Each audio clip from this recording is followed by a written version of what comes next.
हाय, मैं हूँ कृष्णा और आप लोग देख रहे हैं कृष्णा भैया यूट्यूब चैनल। तो आज हम देखेंगे क्लास 12 फिजिकल एजुकेशन के डायग्राम या फिर इमेज बेस्ड क्वेश्चंस। आप इस वीडियो को बहुत ध्यान से देखिएगा क्योंकि हो सकता है इसमें जो क्वेश्चंस है वो आपको बोर्ड एग्जाम में देखने को मिल जाए आपके। ठीक है, तो चलिए वीडियो को स्टार्ट करते हैं। पहला क्वेश्चन है हमारा, आइडेंटिफाई द आसना। यहाँ पे आपको एक आसन दिखाया गया है परफॉर्म करके, तो आपको गेस करना है और बताना है कि ये कौन सा आसन है। ठीक है, तो ऑप्शन ए में दिया हुआ है चक्रासना, ऑप्शन बी में दिया गया है धनुरासना, ऑप्शन सी में दिया गया है हलासना और ऑप्शन डी में दिया गया है उत्तरासना। ठीक है, तो इसका करेक्ट आंसर हो जाएगा ऑप्शन नंबर बी जो कि है धनुरासना। ठीक है, अब हमारा क्वेश्चन नंबर 2 आ गया जिसमें वो कह रहा है कि आइडेंटिफाई द आसना। इसमें भी आपको एक आसन परफॉर्म करके दिखाया गया है। ठीक है, जिसको आपको गैस करके बताना है कि ये कौन सा आसन है। यहाँ पे आप देखोगे तो एक फीमेल है जो कि इस तरह से लेटी हुई है और अपना पैर को मोड़ी हुई है। ठीक है, और अपना पैर को मोड़ के अपने हाथों से यहाँ से पकड़ी हुई है। ठीक है, तो इसमें क्या होता है, यहाँ से एयर रिलीज होता है हमारे पीछे से। ठीक है, एयर रिलीज होता है। तो इसको हम लोग एक और नाम से जानते हैं, इस पोज को, जिसका नाम है विंड रिलीजिंग पोज। ठीक है, या फिर विंड रिलीजिंग आसना।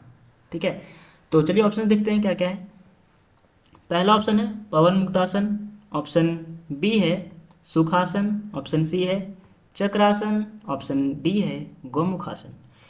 तो अभी थोड़ी देर पहले क्या बोले, इसको कहते हैं विंड रिलीजिंग पोज। तो विंड को हम लोग संस्कृत में क्या बोलते हैं, पवन। ठीक है, पवन। तो पवन मुक्त आसन, यहाँ पे क्या हो रहा है, मुक्त हो रहा है पवन, मतलब विंड रिलीज हो रहा है, इसीलिए पवन मुक्त आसन। तो ऑप्शन ए हमारा सही आंसर हो जाएगा। ठीक है, पवन मुक्त आसन। चलिए नेक्स्ट क्वेश्चन की ओर। नेक्स्ट क्वेश्चन हमारा कह रहा है आइडेंटिफाई द गिवन बिलो। यहाँ पे आपको दो ठो बॉल दिख रहा है। ठीक है, पहला बॉल जो है वो रेस्ट में है और दूसरा बॉल जो है वो मोशन में है। ठीक है, वो आगे मूव कर रहा है। पहला बॉल के लिए यहाँ पे कहा गया है कि with no outside forces a stationary object will not move. मतलब कि बिना एक्सटर्नल फोर्स के ये जो रेस्ट में बॉल रखा हुआ है ये बिल्कुल भी मूव नहीं करेगा। ठीक है, और यहाँ पे जो दूसरा बॉल है इसके लिए कहा गया है कि with no outside forces a moving object will not stop. तो ये जो बॉल है ये मूव कर रहा है। ठीक है, तो जब तक हम इस पर एक्सटर्नल फोर्स लगा के इसको रोकने की कोशिश नहीं करेंगे तब तक ये नहीं रुकने वाला है। तो सुन के आपको थोड़ा सा आइडिया आ गया होगा कि इस तरह का तो सिचुएशन लॉ ऑफ इनर्शिया में आता है ना।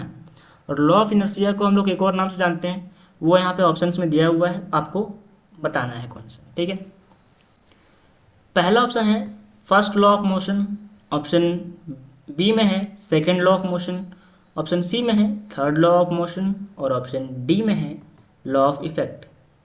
तो लॉ ऑफ इनर्शिया यहाँ पे इमेज में दिखाया गया है क्योंकि जो रेस्ट वाला जो बॉडी है जब तक उस पर हम लोग फोर्स नहीं लगाएंगे तब तक वो मूव नहीं करेगा।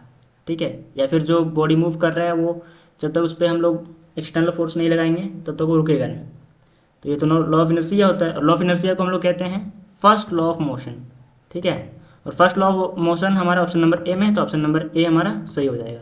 ठीक है, और अगला क्वेश्चन है हमारा question number 4। In the given figure out the figure which depicts back scratch test. यहाँ पे आपको चार ठो इमेज दिया गया है, ए बी सी और डी।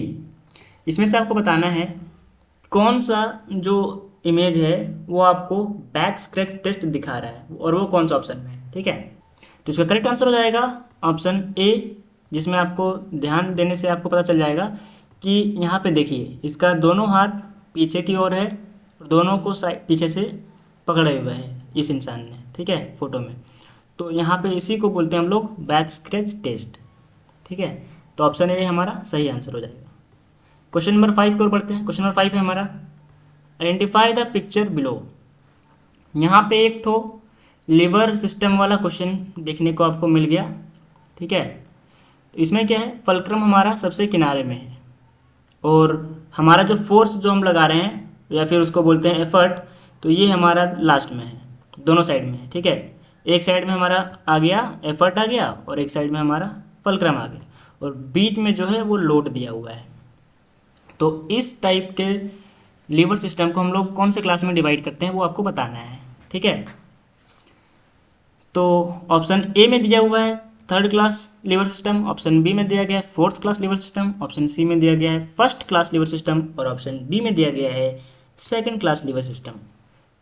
तो इसका करेक्ट आंसर हो जाएगा ऑप्शन नंबर डी, जो कि है सेकंड क्लास लीवर सिस्टम। और क्वेश्चन नंबर 6 यहाँ पे दिया गया है आइडेंटिफाई द आसना। यहाँ पे एक आसन आपको दिखाया गया है परफॉर्म करके, ठीक है।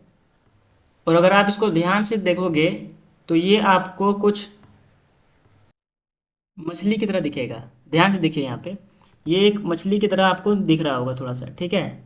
और मछली को हम लोग कहते हैं संस्कृत में मत्स्य, ठीक है, मत्स्य कहते हैं। तो यहाँ पे जो आसन दिखाया गया है ये एक मत्स्य आसन है, ठीक है।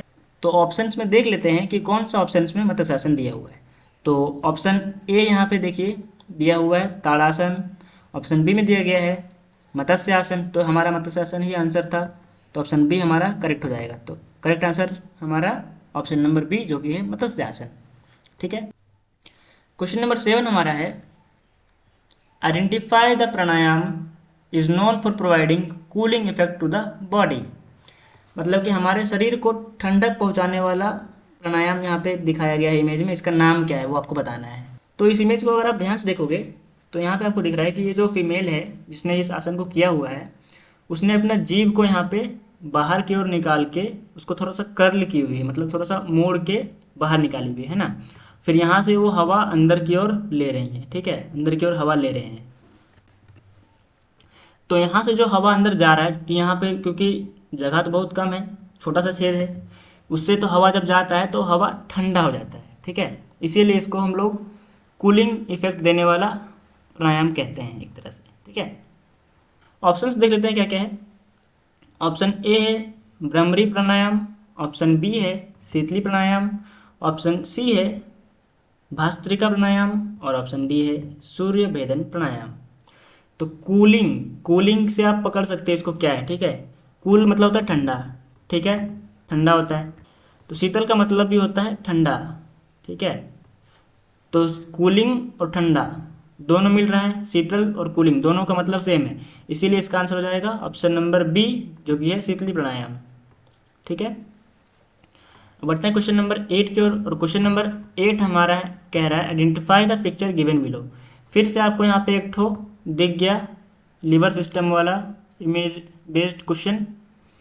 तो आप अगर इस टाइप के क्वेश्चन प्रैक्टिस करके जाओगे एग्जाम में तो आपको हेल्प होगा, ठीक है। शायद आपको एग्जाम में भी देखने को मिल सकता है ये सब क्वेश्चंस, इसीलिए ध्यान से कीजिए। तो साइड में हमारे देखिए यहाँ पे दिया हुआ इस बार फलक्रम, ठीक है, और बीच में दिया हुआ इस बार एफर्ट हमारा, मतलब जो फोर्स है हमारा वो बीच में है और जो लोड हमारा है वो नीचे की ओर है इस बार और सबसे किनारे है, ठीक है। तो ये किस टाइप का और किस क्लास का लीवर सिस्टम है उसको हम लोग को बताना है। तो पहला ऑप्शन में दिया गया थर्ड क्लास लीवर सिस्टम, दूसरा ऑप्शन में दिया हुआ है सेकंड क्लास लीवर सिस्टम, तीसरा ऑप्शन सी में दिया गया है फोर्थ क्लास लीवर सिस्टम और ऑप्शन डी में दिया गया है फर्स्ट क्लास लीवर सिस्टम। तो इसका करेक्ट आंसर हो जाएगा option A third class lever system. अगर आपको लीवर सिस्टम वाला क्वेश्चन समझ नहीं आ रहा है तो आप कमेंट कीजिए, हम आपके लिए इसके ऊपर डेडिकेटेड एक वीडियो बना देंगे, ठीक है। तो आप इसको अच्छे से समझ जाइएगा, ठीक है। चलिए आगे बढ़ते हैं। हमारा क्वेश्चन नंबर 9 है आइडेंटिफाई द गिवन पिक्चर। यहाँ पे आपको एक पिक्चर दिख रहा है, इसमें क्या है वो आपको बताना है, कौन सा इक्विलिब्रियम है इसमें वो आपको बताना है, ठीक है। तो सबसे पहले आपको इमेज दिखा देते हैं थोड़ा सा जूम करके। यहाँ पे देख सकते हैं कि एक पर्सन है जिसने वेट को लिफ्ट किया हुआ है, मतलब वेट को उठाया हुआ है, ठीक है।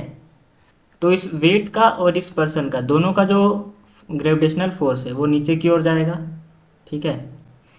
और ये बॉडी जो है इसका और ये लोड जो उसने उठा के रखा है, दोनों के ऊपर जो नॉर्मल फोर्स लग रहा होगा उसको बैलेंस करने के लिए वो ऊपर की ओर लग रहा होगा। तो दोनों फोर्स एक दूसरे के अपोजिट है ना।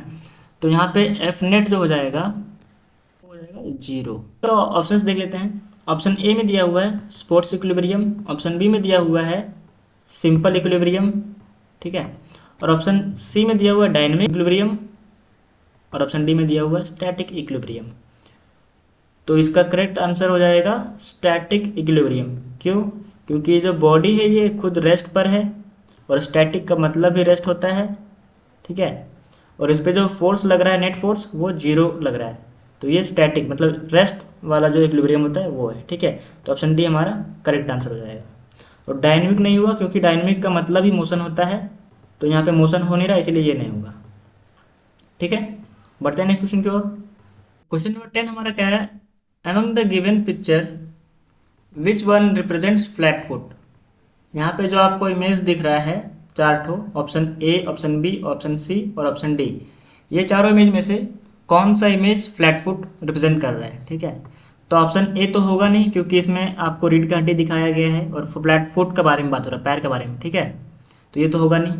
ऑप्शन बी में यहाँ पे देख सकते हैं आपको नॉक नी दिखाया गया है। यहाँ पे दोनों नीज जो है दोनों पैर का है वो टच हो रहा है, मतलब इसको बोलते हैं नॉक नीज। तो ये भी होगा नहीं, यहाँ पे फ्लैट फुट पूछा गया है। तो और ऑप्शन सी में देखिए यहाँ पे दिया हुआ है एक पर्सन है जिसका रीढ़ का हड्डी जो है थोड़ा सा एस टाइप का बन गया है, एस टाइप का देख सकते हैं, जिसको हम बोलते हैं स्कॉलियोसिस, ठीक है। तो और हम लोग को पूछा गया है फ्लैट फुट, तो ये भी होगा नहीं। अब बचा कौन सा? Option D. तो ऑप्शन डी हमारा करेक्ट आंसर हो जाएगा, क्योंकि देख सकते हैं यहाँ पे जो पर्सन का जो फुट है वो एकदम फ्लैट हो गया है, ठीक है। जरा सा भी यहाँ पे बीच में जो आर्क होता है हम लोग का पैर में देखिएगा ध्यान से, तो यहाँ पे एक आर्क टाइप का थोड़ा सा उठा हुआ होता है, ठीक है, गड्ढा टाइप का यहाँ पे, वो यहाँ पे नहीं है, ये बिल्कुल फ्लैट हो गया सीधा एकदम, इसीलिए इसको बोलते हैं फ्लैट फुट। तो ऑप्शन डी हमारा करेक्ट आंसर हो जाएगा। क्वेश्चन नंबर 11 में यहाँ पे एक इमेज दिया हुआ है, ध्यान से देखिए। यहाँ पे इधर लिखा हुआ है रिएक्शन और इधर लिखा हुआ है एक्शन, ठीक है। तो ये जो गोली यहाँ पे चला, ठीक है, तो गोली आगे की ओर चल रही है, ठीक है। तो मतलब कि जो बुलेट का जो एक्शन है वो आगे की ओर है, फोर्स आगे की ओर लग रहा है इसमें, ठीक है।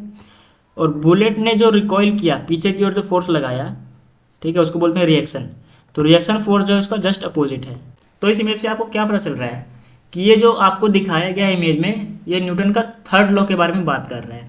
तो न्यूटन का जो थर्ड लॉ यहाँ पे दिख रहा है वो क्या कहता है, every action has equal and opposite reaction, जो कि यहाँ पे क्लियर विजिबल है एकदम क्लियरली। तो चलिए ऑप्शंस मैच करके करेक्ट कर लेते हैं फटाफट। ऑप्शन ए कह रहा है second law of motion, option B कह रहा है first law of motion, option C कह रहा है थर्ड लॉ ऑफ मोशन, जो कि हमारा करेक्ट है, ठीक है। न्यूटन का थर्ड लॉ ऑफ मोशन ही है ये।